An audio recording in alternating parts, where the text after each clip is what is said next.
বানালাম প্লেন ধোসা আর সাম্বার ডাল। তো কিভাবে বানালাম চলো দেখে নিই, পুরো ভিডিওটা দেখার অনুরোধ রইল।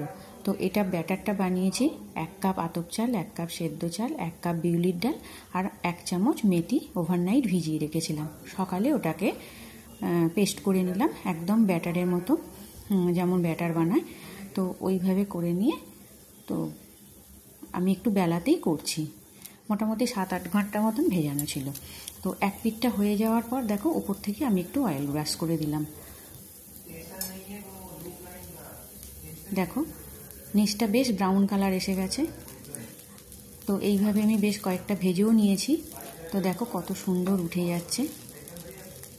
একটু চাটুতে তেল ব্রাশ করে তারপর উপর থেকে একটু জল ছিটিয়ে দিলে একদম প্লেন উঠে যায়। আর করেছি তাতে সাম্বার ডালটা করেছি বাড়িতে যা সবজি ছিল সেই সবজি দিয়ে, আর দিয়ে একটা কুকারে একটু সিটি মেরে নিয়েছি অরহর ডাল আর সবজি দিয়ে সেদ্ধ করে নিয়েছি। তারপর এটা সর্ষে, শুকনো লঙ্কা আর কারি পাতা ফোড়ন দিয়ে সাঁতলে নিয়েছি, একটু নুন দিয়ে সাঁতলে নিয়েছি। তো আমার এই রেসিপিটা তোমাদের কেমন লাগলো অবশ্যই জানিও। ভালো লাগলে একটা কমেন্ট করো, লাইক করো, আমার পাশে থেকো, আমার চ্যানেলটা সাবস্ক্রাইব করে দিও।